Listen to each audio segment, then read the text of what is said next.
اس موقع پر شہر کے روسا میں سے ایک بولا اور نظام الدین کو مخاطب کیا، امیر نظام الدین، اگر آپ آنے والی شب کو یہاں سے کوچ کرنا چاہتے ہیں تو پھر ہماری ایک التجا اور استدعا ہے۔ جواب میں نظام الدین کہنے لگا، آپ میرے ساتھ اس قدر عاجزی اور انکساری سے گفتگو نہ کریں، کہیں آپ کیا کہنا چاہتے ہیں۔ اس پر اس رئیس کو حوصلہ ہوا اور کہنے لگا، ہماری خواہش ہے کہ آپ کا اور آپ کے پورے لشکر کا آج رات کا کھانا ہم شہریوں کی طرف سے ہو۔ یوں جان لیں کہ ہم آپ کی اور آپ کے لشکر کی الوداعی ضیافت کرنا چاہتے ہیں اور مجھے امید ہے کہ آپ انکار نہیں کریں گے۔ نظام الدین مان گیا۔ اس کے بعد سب فصیل سے نیچے اترے۔ نظام الدین، عارض زوزنی اور برغا خان اپنے خیمہ گاہ کی طرف چلے گئے، جبکہ شہر کا سابق حاکم اور روسا لشکر کی ضیافت کا سامان کرنے کے لیے دوسری سمت ہو لیے تھے۔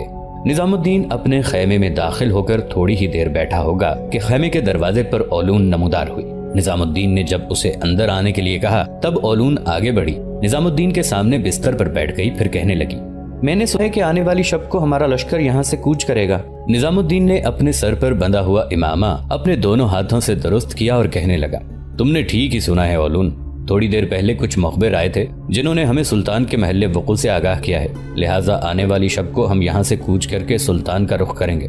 نظام الدین کے ان الفاظ پر اولون کچھ فکر مند سی ہو گئی تھی، کچھ دیر تک گہری سوچوں میں ڈوبی رہی۔ اس موقع پر غور سے اس کی طرف دیکھتے ہوئے نظام الدین نے پوچھ لیا، اب تم کہاں کھو گئی ہو؟ اولون پھر سوچوں میں ڈوبی رہی، یہاں تک کہ نظام الدین پھر بول پڑا، لگتا ہے تم یہاں سے جانا نہیں چاہتی، اگر ایسی بات ہے تو پھر میں یہاں تمہاری مستقل رہائش کا انتظام کر سکتا ہوں۔ ان الفاظ پر اولون چونک پڑی اور کہنے لگی، آپ کس قسم کی گفتگو کر رہے ہیں؟ میں تو ایک لمحہ بھی کہیں آپ کے بغیر قیام نہیں کروں گی اور نہ ہی کر سکتی ہوں۔ میں یہ سوچ رہی تھی کہ جب آپ اپنے لشکر کے ساتھ یہاں سے کوچ کر کے سلطان سے جا کر ملیں گے تو سلطان کو میرے متعلق کیا بتائیں گے؟ نظام الدین ہنس دیا اور کہنے لگا، اولون تم بھی عجیب سی معصوم لڑکی ہو، دیکھو جب میں سارا سامان جو نے اکٹھا کر رکھا ہے لے کر سلطان کی طرف جاؤں گا تو سلطان سے تمہارا تعارف کراؤں گا کہ یہ چنگیز خان کے قریبی رشتہ داروں کی لڑکی اولون ہے، اسلام قبول کر چکی ہے۔ برغا تائچوت قبیلے کا سردار تھا، یہ بھی اپنے ساتھیوں کے ساتھ اسلام قبول کر چکا ہے، اور یہ لڑکی جو اب مسلمان ہے اور جس کا نام اولون ہے میری منگیتر ہے۔ میرے یہ الفاظ جو میں سلطان سے کہوں گا، اگر ان الفاظ میں کوئی تبدیلی چاہتی ہو تو بتا دو، میں وہ الفاظ بھی سلطان سے کہہ دوں گا۔ اولون نے نفی میں گردن ہلائی، پھر کہنے لگی، جو کچھ آپ نے کہا ہے میرے خیال میں یہی کافی ہے، اور مجھے امید ہے کہ سلطان بھی میرے ساتھ مہربانی اور شفقت سے پیش آئیں گے۔ جواب میں خوشگوار انداز میں اولون کی طرف دیکھتے ہوئے نظام الدین کہنے لگا، اولون تم فکر مند کیوں ہوتی ہو؟ میں تمہارے ساتھ ہوں، سلطان جلال الدین اور بڑے نرم مزاج کے آدمی ہیں، میری بات یاد رکھنا، وہ تمہیں دیکھ کر بے حد خوشی کا اظہار کریں گے۔ نظام الدین کے ان الفاظ پر اولون خوش ہو گئی، پھر نظام الدین کو مخاطب کر کے کہنے لگی، کوچ کرنے کے لیے خیمہ گاہ کس وقت اکھاڑی جائے گی؟ جواب میں نظام الدین کہنے لگا، اولون آج رات کا کھانا شہر والوں کی طرف سے ہماری الوداعی ضیافت ہے، یہاں سے کوچ عشاء کی نماز کے بعد ہوگا، مغرب کی نماز کے بعد خیمے اکھاڑ کر طے کر لیے جائیں گے اور اپنے کوچ کی تیاری کو آخری شکل دے دی جائے گی، عشاء کے فوراً بعد ہم شہر سے کوچ کر جائیں گے۔ یہاں تک کہنے کے بعد نظام الدین جب خاموش ہوا تب اولون کسی قدر فکر بھری آواز میں کہنے لگی، جو مخبر آئے تھے کیا آپ نے ان سے پوچھا کہ ان علاقوں میں منگولوں کا کوئی لشکر تو نہیں ہے؟ ایسا میں اس لیے کہہ رہی ہوں کہ منگول چھپ کر دھوکہ دہی سے کام لے کر حملہ آور ہونے میں بڑے ماہر ہیں، آپ کے ہاتھوں نہ صرف ان کے 30,000 لشکر کو نقصان پہنچا بلکہ وہ کالوین شہر کو بھی فتح نہ کر سکے، یہ بھی ان کے لیے ایک بہت بڑا چرکا اور قلق ہے۔ کہیں ایسا تو نہیں کہ وہ یہاں سے ہرات کی طرف گئے اور ہرات پر غلبہ پانے کے بعد وہ کہیں گھات میں بیٹھ گئے ہوں اور جب ہم کالوین شہر سے نکل کر سلطان سے جا ملنے کا رخ کریں تو وہ اچانک ہم پر حملہ آور ہو کر ہمیں نقصان پہنچائیں؟ نظام الدین کہنے لگا، اولون فکر مند نہ ہو، ایسی کوئی بات نہیں ہے، جو مخبر آئے ہیں انہوں نے تفصیل کے ساتھ بتایا ہے کہ تولی خان ہرات سے چنگیز خان کی طرف جا چکا ہے، اب ان علاقوں میں منگولوں کا کوئی لشکر موجود نہیں ہے۔ یہاں تک کہتے کہتے نظام الدین کو خاموش ہو جانا پڑا، اس لیے کہ شہر میں مغرب کی اذانیں سنائی دی تھیں۔ نظام الدین اٹھ کھڑا ہوا اور اولون کی طرف دیکھتے ہوئے کچھ کہنا ہی چاہتا تھا کہ اولون بھی کھڑی ہو گئی اور نظام الدین کو مخاطب کر کے کہنے لگی، آپ نماز کے لیے مسجد جائیں، میں بھی اپنے خیمے میں نماز ادا کرتی ہوں۔ اس کے ساتھ ہی اولون اپنے خیمے کی طرف چلی گئی اور نظام الدین مسجد کا رخ کر گیا تھا۔ اسی روز مغرب کی نماز کے بعد شہر والوں کی طرف سے ضیافت کا بہترین اہتمام کیا گیا اور پھر عشاء کی نماز کے بعد نظام الدین اپنے لشکر کو لے کر کالوین شہر سے نکل کر اس شاہراہ پر چڑھ گیا تھا جو زوزن سے ہوتی ہوئی غزنی کی طرف جاتی تھی۔ سلطان جلال الدین نے منگولوں کا مقابلہ کرنے کے لیے مختلف مقامات کا رخ کرتے ہوئے اپنے لشکر میں اضافہ کرنے کی کوشش کی تھی۔ اسی بنا پر وہ نیشاپور سے غزنی کی طرف روانہ ہوا تھا تاکہ وہاں کچھ عرصہ قیام کر کے ایک ایسا لشکر تیار کرنے میں کامیاب ہو جائے جس کے ساتھ وہ خم ٹھونک کر چنگیز خان کے سامنے آئے اور چھاتی تان کر اس کا مقابلہ کرے۔ لیکن حالات کی ستم ظریفی کہ غزنی شہر کی طرف جاتے ہوئے سلطان جب زوزن شہر کے پاس پہنچا تو اس نے چاہا کہ کچھ آرام کرے تاکہ تازہ دم ہو کر وہاں سے منزل مقصود کی راہ لے، لیکن جب قلعے اور فصیلے شہر کا معائنہ کیا تو اس کی حالت اطمینان بخش نہ پا کر وہاں قیام کا ارادہ ترک کر دیا۔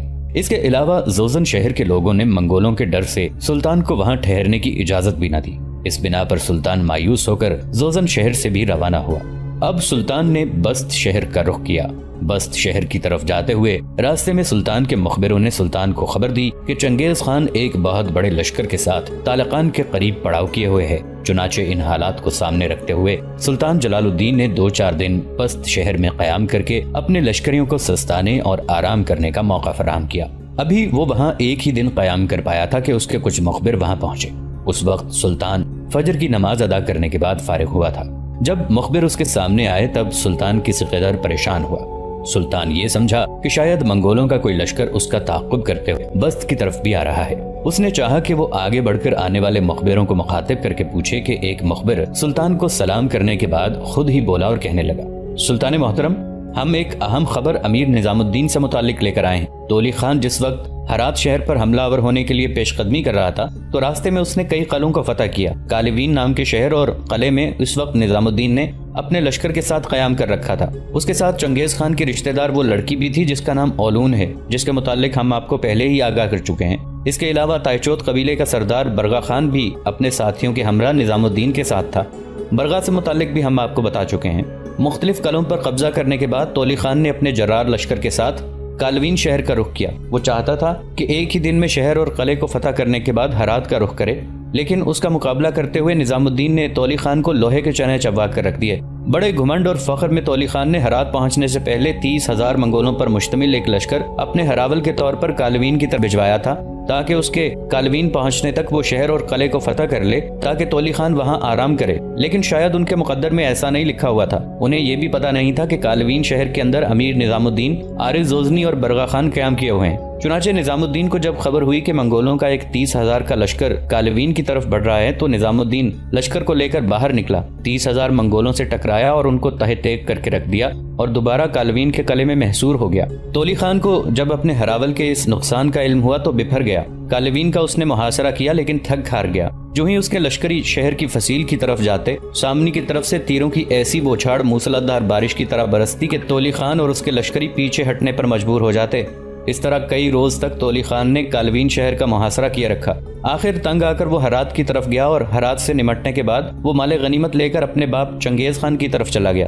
اس طرح کالوین پر قبضہ کرنے کی اس خواہش کو امیر نظام الدین نے ناکام بنا دیا تھا۔ اب امیر نظام الدین کافی ساز و سامان کے ساتھ آپ کا رخ کر رہے ہیں۔ دوسری طرف منگولوں کو بھی خبر ہو چکی ہے کہ نظام الدین، جس نے ان کئی سالاروں کو موت کے گھاٹ اتارا، جس نے ان کے کئی لشکروں کو بھی شکست دی، وہ کالوین سے نکل کر بس شہر کا رخ کر رہا ہے، تو وہ اس کے پیچھے لگ گئے ہیں۔ یہاں تک کہنے کے بعد مخبر رکا، پھر اپنی بات کو آگے بڑھاتا ہوا وہ کہہ رہا تھا، سلطان محترم، امیر نظام الدین اس وقت یہاں سے 15 سے 20 میل کے فاصلے پر ہوں گے۔ ان کے آگے بڑھنے کی رفتار اتنی تیز نہیں ہے، اس لیے کہ ان کے پاس کافی سامان ہے، جبکہ منگولوں کا وہ لشکر جسے ان کے تعاقب میں لگایا گیا ہے وہ بھی اتنے ہی فاصلے پر ہوگا، اس کے آگے بڑھنے کی رفتار تیز ہے۔ یہ خبر سن کر سلطان جلال الدین فکر مند ہو گیا اور آنے والے مخبروں کو مخاطب کر کے کہنے لگا، کیا نظام الدین کو خبر ہے کہ منگول اس کا تعاقب کر رہے ہیں؟ اس پر مخبر بولا اور کہنے لگا، سلطان محترم، یقیناً نظام الدین کو خبر ہے کہ منگول اس کے تعاقب میں لگے ہوئے ہیں، اس بنا پر وہ بڑا محتاط اور مستعد بھی ہے۔ اس سے آگے سلطان نے کچھ نہیں کہا، فوراً آواز دے کر اس نے عمر کافی کو بلایا۔ عمر کافی جب آیا تو سلطان نے پرجوش آواز میں عمر کافی کو مخاطب کیا، عمر کافی، ابھی اسی وقت فوراً لشکر یہاں سے کوچ کرے گا۔ نظام الدین، عارض غزنی اور برغا خان کافی سامان لے کر ہماری طرف آ رہے ہیں۔ منگولوں کا ایک لشکر ان کے تعاقب میں ہے، یہ منگولوں سے ٹکرانے کا ایک عمدہ موقع ہے اور منگولوں کو شکست دے کر میں چاہتا ہوں اپنے لشکروں کے حوصلے بلند کروں۔ عمر کافی نے اس سے اتفاق کیا۔ پھر تھوڑی دیر بعد سلطان اور عمر کافی اپنے لشکر کو لے کر بڑی تیزی اور برق رفتاری کے ساتھ ہرات کی طرف سے آنے والی اس شاہراہ پر سفر کر رہے تھے جو بست شہر کی طرف آتی تھی۔ دوسری طرف نظام الدین بھی بالکل تیار اور مستعد تھا۔ اس کے مخبر اسے اطلاع دے چکے تھے کہ منگول اس کے تعاقب میں ہیں اور منگولوں کا لشکر بہت بڑا ہے، چنانچہ نظام الدین گھبرایا نہیں۔ جس وقت منگول 5 میل کے فاصلے پر تھے اور ان کے اس قدر قریب آنے کی خبر مخبر نظام الدین کو دے چکے تھے، تب نظام الدین نے اپنے لشکر کو روک کر وہاں ٹھہرا لیا۔ تولی خان کے جس لشکر کو نظام الدین نے کالوین شہر کے نواح میں شکست دی تھی، اس لشکر سے نظام الدین کو نہ صرف خیمے بلکہ بہت سے یورت ہاتھ لگے تھے جنہیں کئی بیل کھینچتے تھے۔ چنانچہ جو جانور سامان اٹھائے ہوئے تھے اور جو فالتو گھوڑے اس کے پاس تھے، انہیں ایک جگہ جمع کر کے ان کے آگے لمبے یورت کھڑے کر دیے گئے، جبکہ لشکر کے ساتھ نظام الدین بالکل تیار اور مستعد ہو گیا تھا۔ لشکر کو اس نے 2 حصوں میں تقسیم کیا، ایک حصہ اپنے پاس رکھا اور دوسرا عارض زوزنی اور برغا خان کی کمانداری میں دیا۔ اس موقع پر لمحہ بھر کے لیے نظام الدین کی نگاہیں اپنے پہلو میں گھوڑے پر سوار اولون پر پڑی، پھر چاہت بھری آواز میں اسے مخاطب کر کے کہنے لگا، اولون، کیا آج تم میری ایک بات مانو گی؟ اولون نے شکایت آمیز انداز میں نظام الدین کی طرف دیکھا، پھر کہنے لگی، امیر، آپ یہ نہ کہیے گا کہ میں جنگ کے دوران آپ سے علیحدہ رہوں، باقی جو بھی آپ کہیں گے اولون آپ کے سامنے اپنا سر خم کر دے گی۔ خدا کے لیے جنگ کے دوران آپ مجھے اپنے آپ سے علیحدہ نہ کیجیے گا، میں آپ کے ساتھ منگولوں کے خلاف جنگ کروں گی اور انہیں بتاؤں گی کہ اسلام قبول کرنے کے بعد میرے جذبے اور مستحکم، اور منگولوں کے خلاف میری نفرت مزید گہری ہو چکی ہے۔ اس موقع پر نظام الدین کے چہرے پر سنجیدگی تھی، وہ خاموش رہا۔ اولون نے اپنے گھوڑے کو اس کے قریب کیا، پھر چاہت بھری آواز میں کہنے لگی، آپ بولتے کیوں نہیں؟ آپ خاموش کیوں ہو گئے ہیں؟ آپ مجھ سے کیا کہنا چاہتے تھے؟ جواب میں ہلکی سی مسکراہٹ نظام الدین کے چہرے پر نمودار ہوئی، پھر کہنے لگا، اولون، جو کچھ میں کہنا چاہتا تھا اس کا جواب تم نے پہلے ہی دے دیا ہے۔ اگر تم واقعی جنگ میں حصہ لینا چاہتی ہو تو میں چاہوں گا کہ تم ذرا پیچھے رہو، مجھے امید ہے کہ تم میری بات مان جاؤ گی۔ اس پر غور سے نظام الدین کی طرف دیکھتے ہوئے اولون کہنے لگی، میں جنگ میں حصہ ضرور لوں گی، اگر آپ کی یہ خواہش ہے کہ میں پچھلی صفوں میں رہوں تو ٹھیک ہے، میں آپ کا کہا مانتی ہوں۔ اولون کے ان الفاظ سے نظام الدین خوش ہو گیا تھا، پھر منگولوں سے ٹکرانے کے لیے اس نے اپنے لشکر کو بالکل تیار اور مستعد کر دیا تھا۔ منگول آتے ہی نظام الدین کے لشکر پر حملہ آور ہو گئے تھے۔ جوابی کارروائی کرتے ہوئے نظام الدین، عارض زوزنی اور برغا خان نے اس طرح تکبیریں بلند کیں جیسے برسوں پرانی آگ کی بارش میں وحشی سمندر بری طرح دھاڑا ہو۔ اس کے بعد وہ بھی منگولوں پر ہر شے کو جلا کر صحرائی ذروں کی طرح حملہ آور ہو گئے تھے۔ کچھ دیر تک گھمسان کرن پڑا۔ نظام الدین، عارض زوزنی اور برغا خان نے بڑی ہنرمندی سے اپنا دفاع کیا تھا۔ منگولوں کے لشکر کی تعداد چونکہ بہت زیادہ تھی، اس بنا پر وہ کبھی دفاع پر اترتے، کبھی جارحیت اختیار کر لیتے۔ ایسے میں اچانک فضاؤں کے اندر ان لکھے الفاظ، ان دیکھے خوابوں، بند صحیفوں تک کے راز دینے والی کرنوں کے الہام کی طرح تکبیریں بلند ہوئیں، اس لیے کہ اسی وقت سلطان جلال الدین اپنے لشکر کے ساتھ نمودار ہوا۔ پھر سلطان اپنے لشکر کے ساتھ اعصاب کو شل، اوسان کو خطا کر دینے والے طغیانیوں پر آئے ہوئے طوفان کی بے روک خوئے بت شکنی، سانسوں کو ویرانوں اور سینوں کو سلگا دینے والے اندوہ کی فراوانیوں اور آلام کے گہواروں کی خلش، آندھیوں میں سرگرداں نفرت کی کھولتی جوالہ کی طرح حملہ آور ہو گیا تھا۔ سلطان کے اس طرح حملہ آور ہونے پر نظام الدین، عارض زوزنی اور برغا خان بھی سمجھ گئے تھے کہ ان کی مدد کے لیے سلطان جلال الدین خوارزم شاہ پہنچ چکا ہے، لہٰذا انہوں نے بھی اپنے حملوں میں تیزی پیدا کر دی تھی۔ دفاع انہوں نے ترک کر دیا تھا اور سخت اور شدید جارحیت پر اتر آئے تھے۔ اب میدان جنگ کے اندر طغیانیوں کے مرحلے برستے لپکتے شعلے اپنا رنگ دکھانے لگے تھے۔ اس موقع پر منگولوں نے زوردار حملے کرتے ہوئے فتح مندی اور کامیابی کو سمیٹنا چاہا، لیکن انہیں ناکامی ہوئی، اس لیے کہ ایک طرف سے سلطان جلال الدین ویران دلدلوں کی سرخ آندھیوں اور درد کے حروف کی طرح حملہ آور ہو رہا تھا، جبکہ دوسری طرف سے نظام الدین عقل کی گہری کجروی کو درست کرتے تقدیر کے ان گنت دھاروں کی طرح ان پر ضربے لگا رہا تھا۔ اور پھر ان کے لشکریوں کی حالت یہ تھی کہ لگتا تھا وہ زندہ دل مجاہد تپتے صحراؤں کے ذرے ذرے، کھولتے بحر کے قطرے قطرے پر اپنی فتح مندی کی مہر لگانے کا عزم کر چکے ہوں۔ اسی بنا پر وہ منگولوں پر سر دھڑ کی بازی لگاتے ہوئے فنا کر دینے والے آتشی فشار کی طرح حملہ آور ہوئے۔ ان تیز حملوں کے باعث منگولوں کی حالت بڑی تیزی سے آزار بھری سوچوں اور بدبختیاں اوڑھے دھوپ کی سی ہو گئی تھی۔ تھوڑی دیر کی مزید جنگ کے بعد منگولوں کا ایک طرح سے قتل عام شروع ہو گیا تھا، لہٰذا منگول شکست کھا کر بھاگ کھڑے ہوئے۔ سلطان اور نظام الدین نے کچھ دور تک ان کا تعاقب کیا، پھر جب یہ تعاقب ختم ہوا تب سلطان اپنے گھوڑے کو دوڑاتا ہوا اس سمت آیا جہاں نظام الدین، عارض زوزنی اور برغا خان نے اپنے گھوڑوں کو روکا ہوا تھا، اور نظام الدین کے قریب ہی اپنے گھوڑے کو دوڑاتی ہوئی اولون بھی آ کر رک گئی تھی۔ سلطان قریب آیا، اس کے ساتھ عمر کافی بھی تھا، دونوں گھوڑے سے اترے۔ انہیں دیکھتے ہوئے نظام الدین اور عارض زوزنی جب اپنے گھوڑے سے اترے تو برغا خان اور اولون بھی سمجھ گئے کہ سلطان کی آمد پر وہ اپنے گھوڑے سے اترتے ہیں، لہٰذا وہ بھی گھوڑوں سے کود گئے تھے۔ نظام الدین، عارض زوزنی جب اپنے گھوڑوں سے اترے تب سلطان جلال الدین نے ایک جگہ رک کر اپنے دونوں بازو پھیلا دیے۔ سلطان کی یہ حالت دیکھتے ہوئے نظام الدین اور عارض غزنی بھاگے اور سلطان سے بغلگیر ہو گئے۔ پھر اسی انداز میں وہ عمر کافی سے بھی ملے۔ برغا خان اور اولون بھی قریب آ کر کھڑے ہو گئے تھے۔ اس موقع پر سلطان نے برغا خان کی طرف دیکھا، پھر کہنے لگا، اگر میں غلطی پر نہیں تو یہ برغا خان ہے۔ اور پھر سلطان آگے بڑھ کر برغا خان سے ملا۔ اس کے بعد سلطان نے ایک گہری نگاہ اولون پر ڈالی، آگے بڑھا، اس کے سر پر ہاتھ رکھا، پھر نظام الدین کی طرف دیکھتے ہوئے کہنے لگا، اگر میں غلطی پر نہیں، میرے اندازے درست ہیں تو یہ ہماری بہن اولون ہے۔ نظام الدین مسکرا دیا اور سلطان کی طرف دیکھتے ہوئے کہنے لگا، سلطان محترم، آپ کا اندازہ درست ہے، یہ اولون ہے۔ جلال الدین مسکرایا اور کہنے لگا، نظام الدین میرے بھائی، یہ صرف اولون نہیں ہے، یہ تمہاری منگیتر اور ہماری بہن بھی ہے۔ اس موقع پر اولون کی گردن جھکی ہوئی تھی۔ سلطان نے پھر اسے مخاطب کیا، میری بہن، تو اجنبی نہیں، تو اپنوں کے اندر ہے۔ سلطان کے ان الفاظ پر اولون سسک پڑی تھی، آنکھوں میں آنسو بھی اتر آئے تھے۔ سلطان نے پھر اسے مخاطب کیا، میری بہن، کیا یہاں تیری کسی نے دل شکنی کی ہے؟ اولون نے نفی میں گردن ہلائی، ساتھ ہی اس کے کئی آنسو زمین پر گر گئے۔ پھر وہ اپنے آپ پر قابو پاتے ہوئے کہنے لگی، سلطان محترم، یہ دکھ کے نہیں، خوشی کے آنسو ہیں۔ آپ نے یہ جو کہا کہ میں اپنوں کے اندر ہوں، تو پھر میرے ذہن میں یہ بات آئی کہ میرے ارد گرد میرے اتنے اپنے لوگ ہیں جو میری خوب حفاظت کر سکتے ہیں۔ اس بنا پر خوشی کے باعث میری آنکھوں میں آنسو امڑ آئے۔ سلطان محترم، میں آپ کی شکر گزار ہوں کہ آپ نے مجھے بہن کہہ کر پکارا۔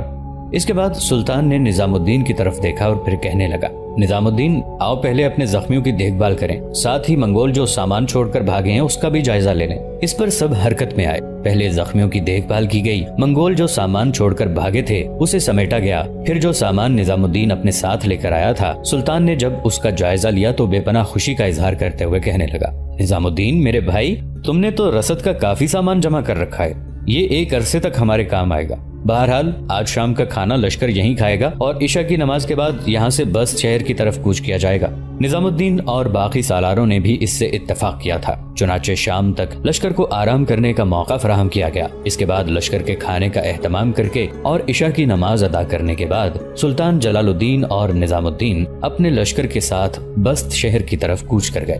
بست شہر ہی میں قیام کے دوران سلطان کو اس کے مخبروں نے یہ اطلاع دی کہ ہرات شہر کا سپہ سالار امین الملک 10,000 کے ایک لشکر کے ساتھ سیستان سے واپس ہرات کی طرف جا رہا ہے۔ سلطان نے اس کی طرف تیز رفتار قاصد بھجوائے اور اسے فوراً طلب کر لیا اور اپنی رفاقت کے لیے آمادہ کر لیا۔ اس طرح سلطان جلال الدین اور نظام الدین کے لشکر میں کچھ اضافہ ہوا تھا اور قوت بڑھی تھی۔ بہرحال اپنی پوری طاقت اور قوت کے ساتھ سلطان جلال الدین نے بست شہر کے گرد و نواح میں قیام کر لیا۔ منگولوں کی نقل و حرکت پر نگاہ رکھنے کے لیے اپنے مخبر انہوں نے چاروں طرف پھیلا دیے تھے۔ بست میں سلطان نے چند ہی دن قیام کیا ہوگا، اس وقت سلطان کی خدمت میں حاضر ہوئے جس وقت سلطان اپنے خیمے سے باہر دھوپ میں نظام الدین، عارض غزنی، عمر کافی، برغا خان اور امین الملک اکٹھے بیٹھے منگولوں کا مقابلہ کرنے کے لیے اپنی منصوبہ بندی پر گفتگو کر رہے تھے۔ جب وہ دو مخبر قریب آ کر گھوڑوں سے اترے تب سلطان ان کی طرف متوجہ ہوا۔ دونوں مخبر قریب آئے، بلند آواز میں انہوں نے سلام کیا، پھر سلطان کی طرف اشارے پر وہ سلطان کے قریب ہی آ کر بیٹھے۔ پھر بڑی نرمی اور محبت میں سلطان نے انہیں مخاطب کر کے کہنا شروع کیا، میرے عزیز بھائیو، اگر میرا اندازہ غلط نہیں تو تم کسی سمت کی کوئی اہم خبر لے کر آئے ہو، کہو کیا معاملہ ہے؟ اس پر آنے والے ان دونوں نے پہلے ایک دوسرے کی طرف دیکھا، پھر ان میں سے ایک بولا اور سلطان کو مخاطب کر کے کہنے لگا، سلطان محترم، جو خبر ہم لے کر آئے ہیں وہ اچھی نہیں ہے، ہم اسے بری خبر کہہ سکتے ہیں، اس لیے کہ منگولوں کے ایک بہت بڑے لشکر نے قندز شہر کا محاصرہ کر رکھا ہے اور شہر کے لوگ آپ کو مدد کے لیے پکارتے ہیں۔ شہر کے لوگوں کو یہ بھی خبر ہو چکی ہے کہ امیر نظام الدین نے کالوین شہر اور قلعے کا منگولوں کے خلاف خوب دفاع کیا تھا، لہٰذا لوگوں کا یہ بھی خیال ہے کہ سلطان امیر نظام الدین کو حکم دیں کہ وہ بس سے نکل کر قندز پہنچیں اور وہاں کے مسلمانوں کی مدد کریں۔